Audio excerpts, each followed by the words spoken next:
आज का इस कार्यक्रम के संदर्भ में बहुत कुछ बोलने की आवश्यकता नहीं है।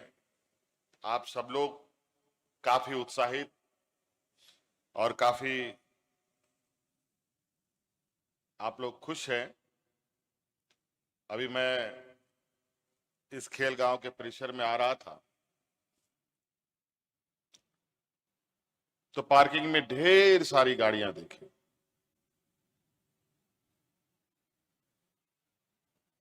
आज यहां पर 1000 से अधिक सहायक शिक्षकों की बहाली हो रही है। नियुक्ति पत्र आपको दिए जा रहे हैं और मुझे लगता है यहां लगभग सभी लोग अकेले नहीं आए हैं, कोई ना कोई उनके साथ परिवारजन जरूर आए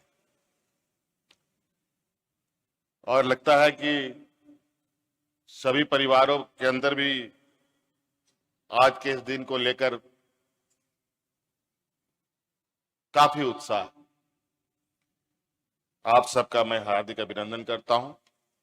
साथ में हमारे साथ उपस्थित हमारे मंत्रिमंडल सहयोगी, हमारे वित्त मंत्री जी राधाकिशन किशोर जी का भी, मुख्य सचिव, विभागीय सचिव, राज्यसभा सांसद, सभी पदाधिकारियों का भी मैं हार्दिक अभिनंदन स्वागत करता हूं। और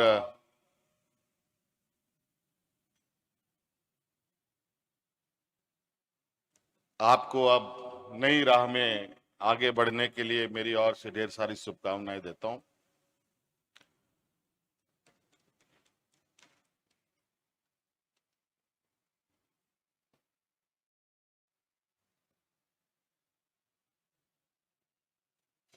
बहुत कम बातों को रखना चाहता हूं आप लोगों से, चूंकि आप सरकार के अभिन्न अंग के रूप में आपको एक ऐसे क्षेत्र का एक जिम्मा दिया जा रहा है जहां आने वाले समय में इस राज्य का बौद्धिक क्षेत्र का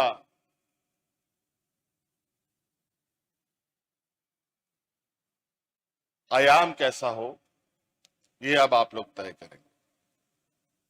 हमारे आने वाली पीढ़ी अपने पैरों पर कैसे खड़ा हो, इसको आप सभी लोग तय करेंगे। सरकारी संस्थानों में बहुत सारी उंगलियां उठती, बहुत सारी कमी खामियां दिखाई जाती।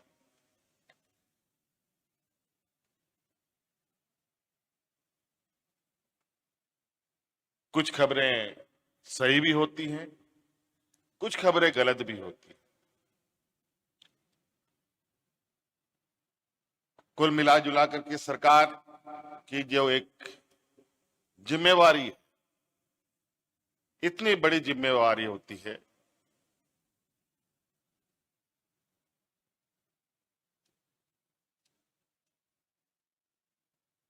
झारखंड प्रदेश में आज सरकार की जिम्मेवारी 3.25 करोड़ लोगों की।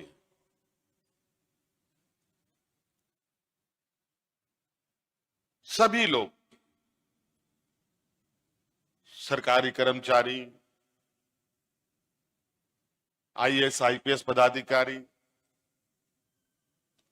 बूढ़ा बुजुर्ग, किसान, महिला, बच्चे, नौजवान, छात्र छात्राएं, हर वर्ग, यहां तक कि हवा पानी, उन सब की भी जिम्मेवारी सरकार की होती है।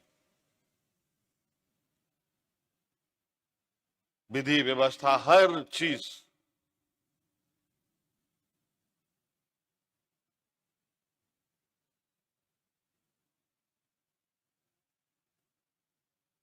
चूंकि सरकार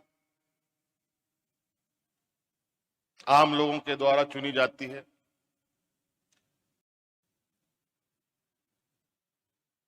ये मैं मानता हूं कि सरकार की प्रथम जिम्मेवारी हर विषयों पर होती है, लेकिन उसके अंदर राज्य के नागरिकों की भी एक जिम्मेवारी है, अलग अलग तरीके से हर एक की जिम्मेवारी।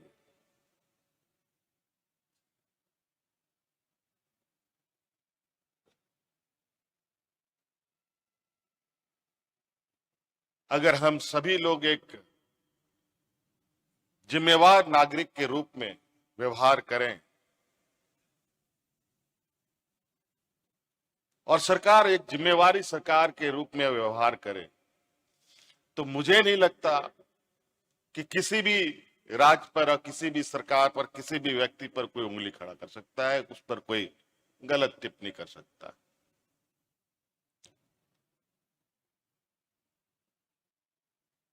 एक बेहतर समाज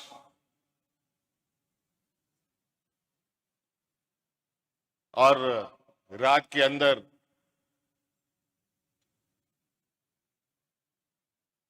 भय मुक्त और सभी का सम्मान और अपनी जो एक सिविक सेंस है, अगर हम उसको मजबूत करें तो बहुत बड़ा बदलाव हो सकता है।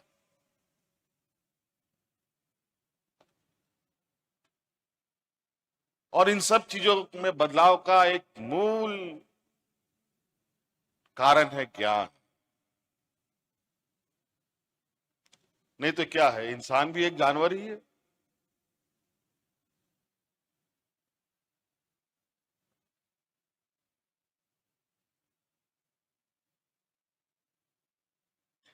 हम लोग जानवरों से अलग इसलिए कहे जाते हैं कि हमें सोचना, समझना और व्यवहार करने की क्षमता है।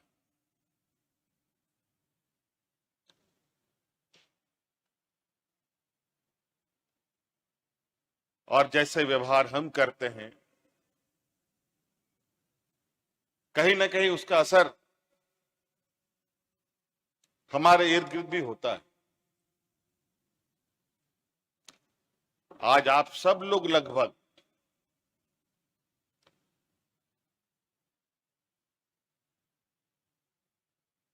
बौद्धिक रूप से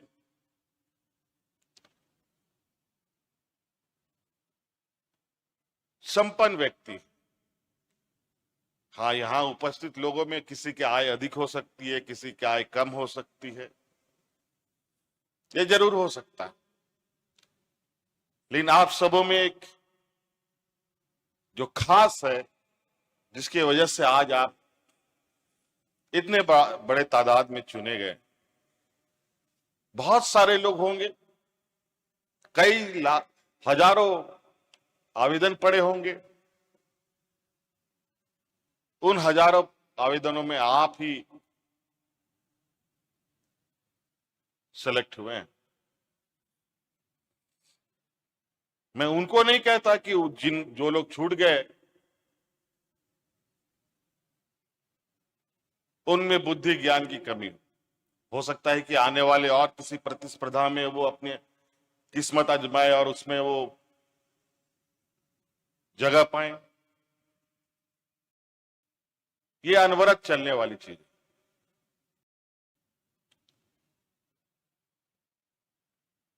मुझे तो याद भी नहीं, अभी तो लगभग 2 साल भी हमारे सरकार के नहीं हुए, जो पिछले कार्यकाल का मैं देखूं तो लगभग हम लोगों ने 55,000 से अधिक लोगों को नियुक्ति दिया था। और इस कार्यकाल में तो सरकार बनने के दूसरे महीने से नियुक्तियां चल रही हैं। कल परसों भी, कुछ दिन पहले, हम लोगों ने बड़े पैमाने में स्वास्थ्य विभाग और अन्य अलग अलग जगहों पर लोगों को तैनात किया कि सरकार की आंख कान नाक बने आप सब लोग।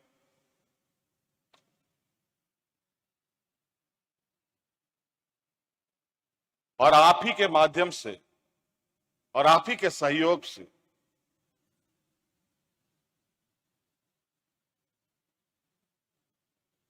झारखंड जैसे चुनौती राज्यों में बौद्धिक विकास की रोशनी को और जगमगाने का हमारा यह प्रयास है। आप सबको पता है झारखंड का सामाजिक ताना बाना, यहां का भौगोलिक और प्राकृतिक व्यवस्थाएं कैसी है।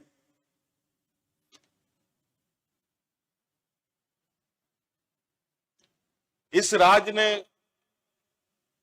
देश को, दुनिया को सिर्फ देने का काम किया। उसके अनुपात पे इस राज्य को बहुत कम चीजें मिली और यही वजह है कि यहां का शिक्षा बहुत विलंब से शुरू हो पाया। आज भी ऐसे जगह हैं जहां चुनौती बना हुआ है इस क्षेत्र में।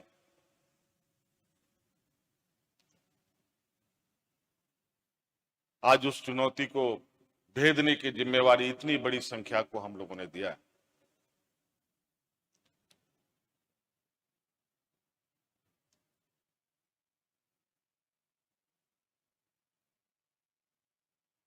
इससे पहले माननीय हमारे वित्त मंत्री जी ने आपको कुछ कहा कि वर्तमान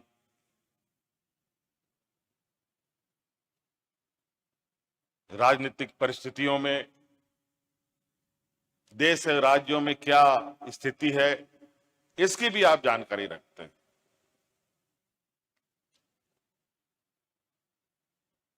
आज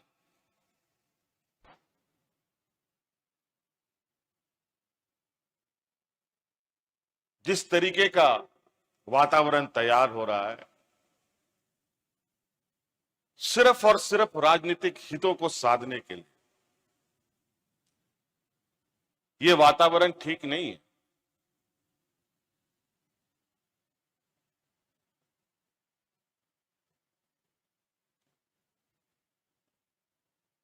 कुछ जो विकृति विचार वाले लोग हैं, समाज में इस तरीके के द्वेष फैलाने में, आग लगाने में लगे हैं, जो आग सबको परेशान कर सकता है। द्वेष आग किसी का जात धर्म नहीं पूछता, वो अपना काम कर जाता है।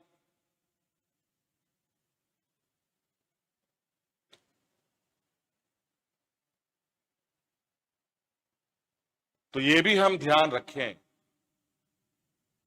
कि हम अपने इर्द गिर्द ऐसे वातावरण को जन्मने ना दें, पनपने ना दें, जहां हम एक दूसरे को एक अलग अलग नजरों से देखें। अब आप लोग सभी सहायक शिक्षक हैं, अगर आप लोगों में ही द्वेष उत्पन्न होगा तो जो जिम्मेवारी मिली है सबसे पहले नुकसान उसको होगा। फिर उसके बाद आप दोनों में से किसी को नुकसान होगा या दोनों को नुकसान हो सकता है।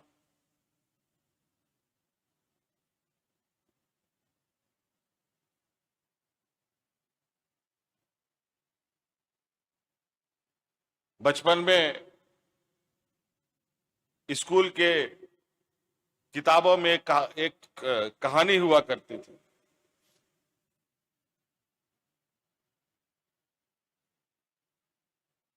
कि एक अकेला मात्र लकड़ी को तोड़ना बहुत आसान है, लेकिन वो लकड़ियों का जब गठरी बन जाता है उसको तोड़ना बहुत कठिन होता है। तो आज आप लोग सभी सहायक शिक्षक हैं, आप सब लोग एक गठरी में बंद हैं। फिर इसको टूटना, इसको मरोड़ना आसान है क्या? और ये सारी चीजें आप पर निर्भर करें।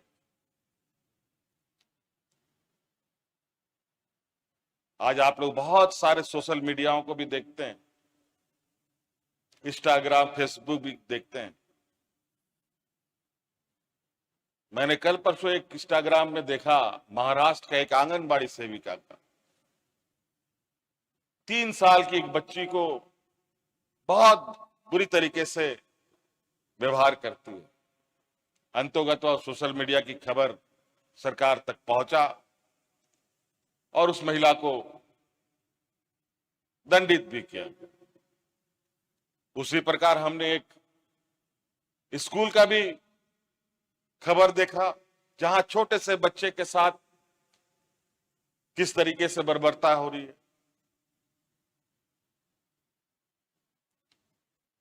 ये खबरें आप सभी के विद्यालयों से ना आए। अगर ऐसी खबर आएंगी तो सरकार जितने जिम्मेवारी के साथ आप लोगों के साथ आगे बढ़ने का सोच रखती है, उतने कड़े कदम भी उठा सकती है।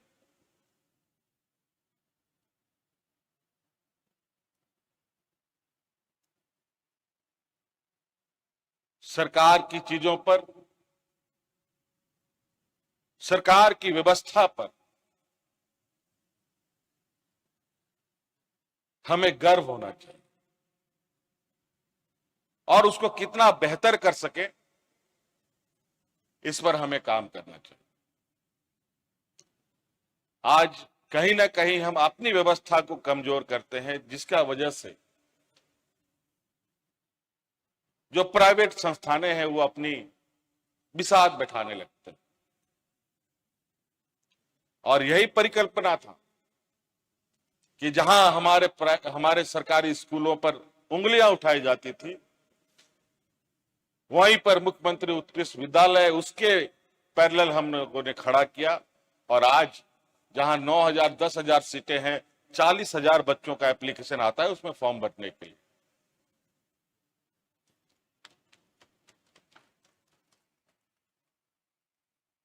हम लोग उनमें से नहीं है जो बड़ी लकीर को रबड़ से मिटा करके अपनी लकीर को बड़ा करके दिखाना चाहते। हम अपनी व्यवस्था को इस तरीके से स्थापित करना चाहते हैं जहां हमें सुकून मिले, हमें गर्व। आज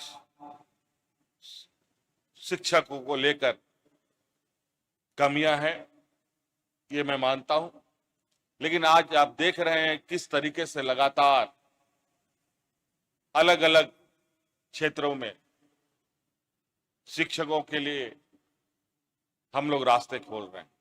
आज की नियुक्ति में 200 से अधिक शायद साइंस के भी यहां पर शिक्षक हैं को नियुक्ति मिली है। हमेशा से ये हमारे कानों तक आता रहा कि सरकारी स्कूल के बच्चे साइंस नहीं पढ़ पा रहे हैं क्योंकि शिक्षक नहीं। आप लोगों के माध्यम से राज्य के बच्चों को यह मैं संदेश देना चाहता हूं, अब आप निराश ना हो। आपकी भी साइंस की शिक्षा की व्यवस्था हमने प्रारंभ कर दी। अब आप साइंस भी पढ़िए, इंजीनियर भी बनिए, डॉक्टर भी बनिए।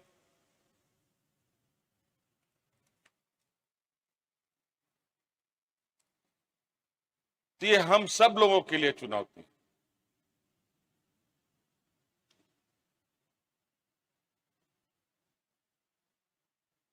तो इसीलिए आप सबको मेरी ओर से बहुत बहुत शुभकामनाएं, इसी आशा उम्मीद के साथ कि जो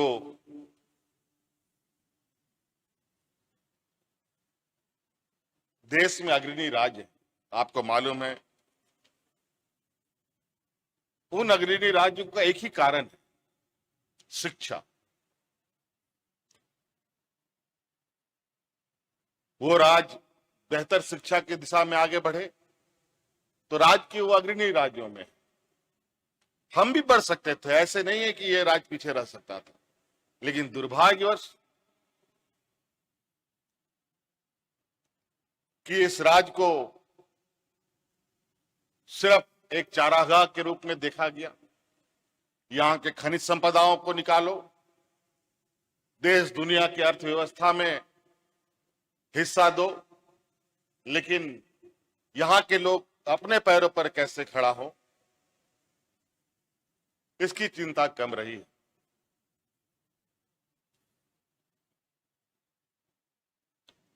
आज इसीलिए नॉलेज बेस्ड हमारा सोसाइटी हो, शिक्षित हमारा आने वाले पीढ़ी हो।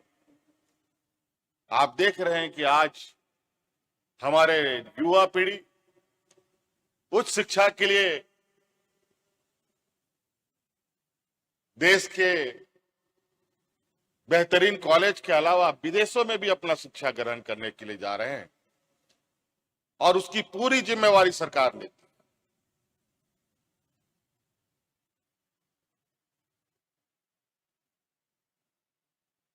तो इसलिए शिक्षकों का एक बहुत बड़ा भूमिका समाज को दिशा दिखाने में, समाज में बेहतर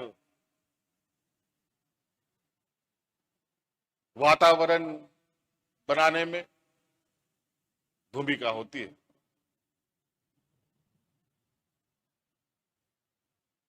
और इसी आशा उम्मीद के साथ कि हम लोग आने वाला समय में शिक्षा के इस गति को और रफ्तार देंगे, और इसके लिए जो भी आवश्यक कदम होगा सरकार उठाएगी। और आप सब लोग आज से अभिन्न अंग के रूप में विभिन्न क्षेत्रों में, दुर्गम क्षेत्रों में आप लोग मोर्चा संभालेंगे। निश्चित रूप से आपके व्यवहार, आपके आचरण, आपके बौद्धिक क्षमता के वजह से जिन क्षेत्रों पर आपको मौका मिला है जाने का, उन क्षेत्रों का लोगों का सम्मान आपके प्रति बढ़े और उनके बौद्धिक विकास में अपनी भूमिका निभाए। आप सबको धन्यवाद, जोहार।